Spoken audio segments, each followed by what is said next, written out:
জানুৱাৰীত আমাৰ বাগানখন অচলাৱস্থা হৈছিলে আৰু 20 তাৰিখৰ আগৰ পৰাই অচলাৱস্থা হৈছিলে।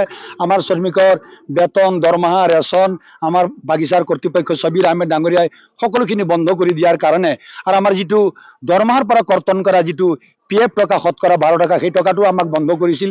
বন্ধ কৰাৰ বাবে আমাৰ PF ডিপাৰ্টমেণ্টে অসম চৰকাৰৰ PF ডিপাৰ্টমেণ্টে বাগানখন এটাচমেণ্ট কৰি পেলাই আমাৰ এটাচমেণ্ট কৰি আজি তেওঁলোক নতুন মালিক আমাক আনি দিছে। ই এক আমাৰ কাৰণে এক সৌভাগ্য, কাৰণ আমাৰ হাড়ক মাটি তেজক পানী কৰা শ্ৰম কৰা আমাৰ শ্ৰমিকসকল আপোনালোক জানে 8 ঘণ্টা ডিউটি কৰে। এই ডিউটি কৰাৰ মূৰত মাত্ৰ সপ্তাহত 1300 টকা PF কাটি পেলাই দৰমহা পায়। সেই টকাটুকু দিবলৈ তেওঁলোক আমাৰ পুৰণা মালিকে বঞ্চিত কৰিছিল।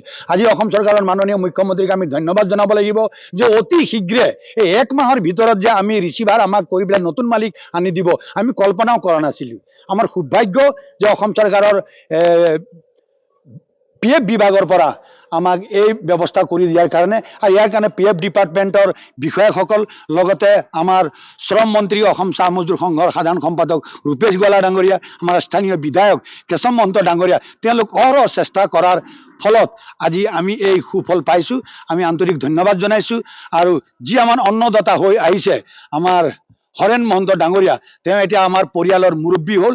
আমি আশা কৰোঁ তেওঁ আমাৰ লগত সকলো দিন সকলো সময়ত যাতে মিলিজুলি কৰ্ম কৰি যাতে এই বাগিচাখন যাতে আগুৱাই লৈ যাব, আৰু আমি আশা কৰিম যাতে আমাৰ দৰমহা ৰেচন যাতে কোনোদিন আৰু বঞ্চিত নহয়। আমি তাকেই কামনা কৰিছোঁ।